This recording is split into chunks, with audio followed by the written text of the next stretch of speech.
huge thanks to CJ and his show, Ask A Web Geek. And this is my tip on time blocking, making it work for you, whether you've never heard of it or you've tried it and it hasn't really worked for you. Here's how to fix it and get the most out of it.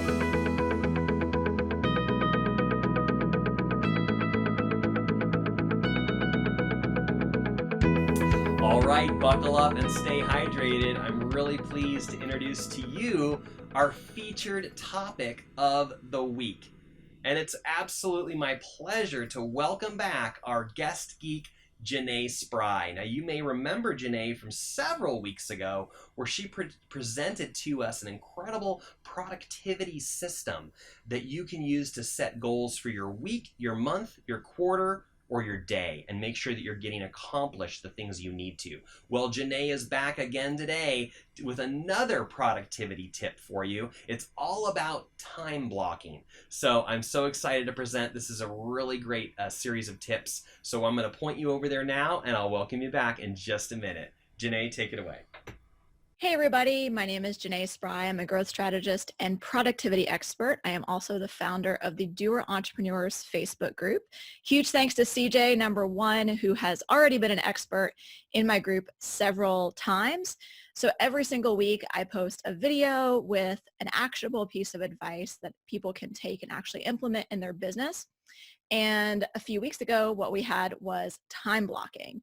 So again, huge thanks to CJ and his show, Ask A Web Geek. And this is my tip on time blocking, making it work for you, whether you've never heard of it or you've tried it and it hasn't really worked for you. Here's how to fix it and get the most out of it. So today I'm coming at you with my tip for the week, which is talking about time blocking. And if you've tried time blocking and it hasn't worked for you, I have some ideas for you. And that's kind of what I want to talk to you about in this video. If you're brand new to time blocking, this video is also great for you. But in particular, if it's something that you've struggled with, I think I might know why. So let's get started. So the first thing that we need to talk about is what is time blocking. So that's number one. Time blocking is pretty much exactly what it sounds. Okay, so it's just making blocks in your calendar and deciding what you're going to do then and sticking to it. I talk a lot about being prescriptive with your time instead of descriptive. So being intentional, planning ahead. So I want to show you really quickly what a sample time blocked calendar looks like. This is actually mine. So I use Google Calendar for pretty much everything, and this is an example of my time blocked schedule. So this sort of sits in the background, and then I schedule things right on top of it. So in this section where it says to-do list, I might also schedule meetings with people, and then if those meetings have to do with the strategy of my business, then I'll schedule those meetings. I'll tend to try to schedule those meetings down here. Doesn't always work perfectly, but that's what I attempt to do. And if there are no meetings and schedules of other people are not necessarily related, then I try to stick to this. So to-do list is pretty much literally anything that I have to do during the day to work in my business, basically. And then creativity and strategy is basically everything I do to work on my business. So this is generally how I split it up. This part is sort of my transition between the two. So it's sort of a crossover, but I really try to spend at least half of my day on creativity and strategy if and when possible. This is really, really important to me. And ever since I started doing it, it's worked out really well. In the middle, I've combined the 2 time blocks of workout and lunch. You might find that you need to combine time blocks as you move forward. Sometimes people have way too many. And then you'll see that I have email scheduled for Mondays and Thursdays. So I do schedule my action items email for those days. Now, a lot of people get to this step and then they just don't follow it or it just doesn't work for them. And generally the reason is because they're trying to change themselves to match the time blocked schedule. And that's generally not going to work if you start out and you're struggling with productivity or struggling for consistency in scheduling. So really you want to do it the other way. So creating a time block schedule that basically just puts on paper or on the screen in this case what you're kind of already doing and then just trying to be consistent about that. So I want to talk a little bit about what that looks like. I've actually linked above this video this workbook. This is actually fillable, so if you're somebody that wants to use pen and paper, you can print this out if you want and have actual paper for this. If you want to use Google Calendar, that's generally what I suggest, is to do something like this. But I've also given you the option of a fillable workbook, so you can type right in these squares. Just do make sure that you save this as a file, guys, on your computer, not on your downloads. Before you edit it, it will be very unfortunate if you edit it and then you didn't save any of your work. So please make sure you do that, and do not edit it. Don't open it in your internet browser. So that's the time block schedule part. And then the second part is really what I want to talk about today. This is the most important part to this, okay? So what people don't do is they don't weekly analyze, don't set aside time to weekly analyze what went right, what went wrong, and how they can fix it. So what I've done is I created a workbook for you, or you can just write down these questions. It's totally up to you. Again, the link for this is above. So you want to talk about which time blocks are really easy to hit. So if you love working out and you have that as a time block, maybe that's super easy to hit because you're definitely going to do it anyway, right?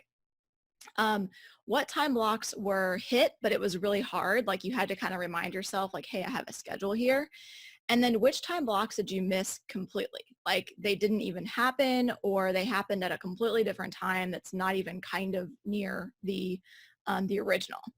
Then you want to think about any time blocks that you think you're going to continue to hit easily. For example, again, if you work out or something like that and that's super easy for you, you're going to write that here. These are going to be the most important pieces here. If you hit something with difficulty, then you want to think about what adjustments need to be made. So I've given you a couple tips here. This is supposed to be something that helps you. It shouldn't be adding to your to-do list, in other words. So it's not supposed to be something that creates an additional step for you in your week. And that's a really important part to general systems.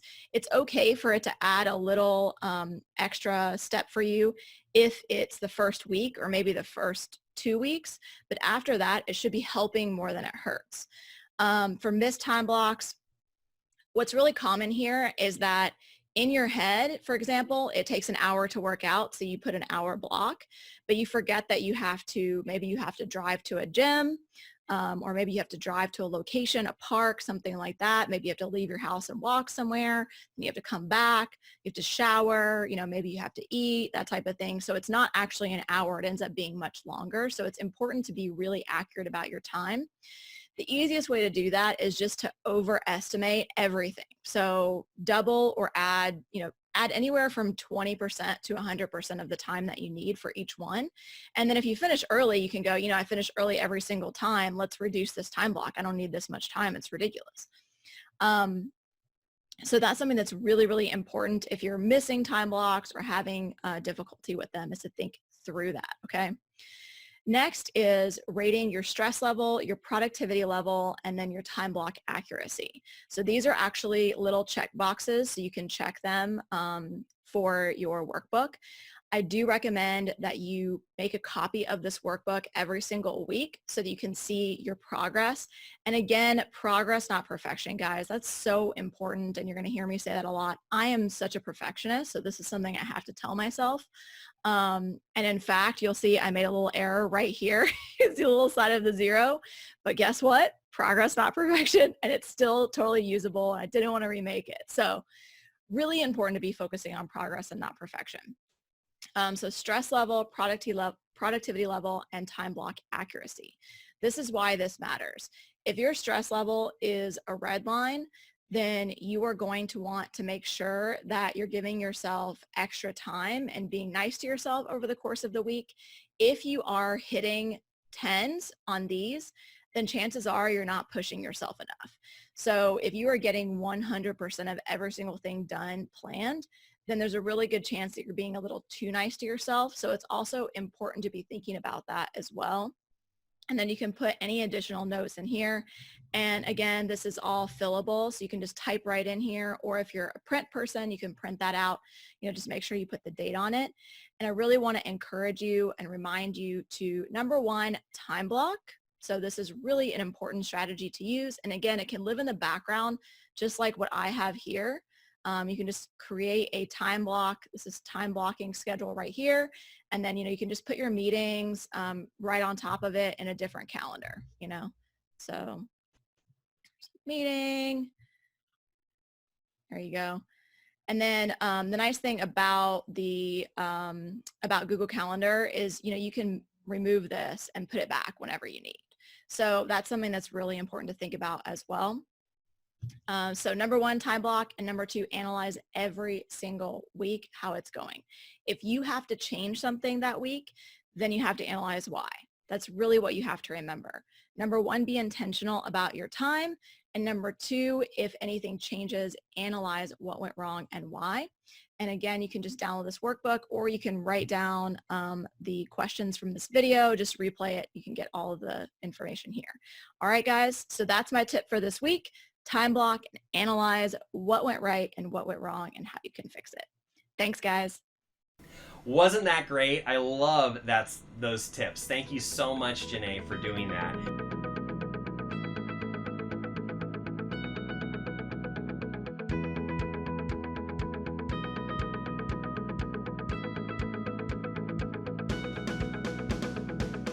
And here we go. I'm just going to adjust this mic a little bit, shake out all the wiggles and rub my nose and all those kind of things. Blah, blah, it itches. Blah, I'm on video.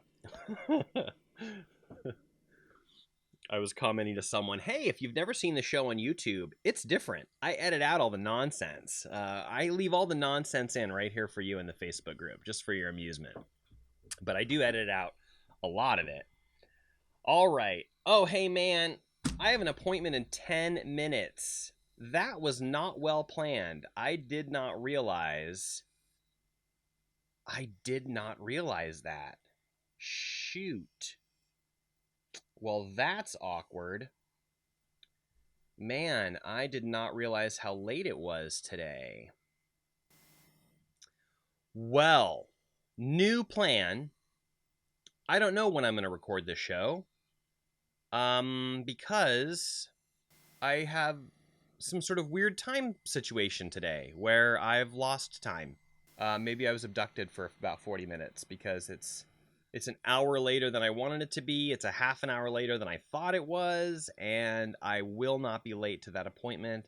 Thank you so much for being here, Jessica. This was a private Ask a Web Geek show just for you. Thank you for being here. This special episode of Ask a Web Geek is just for Jessica, and I'm so glad that you're with me this morning.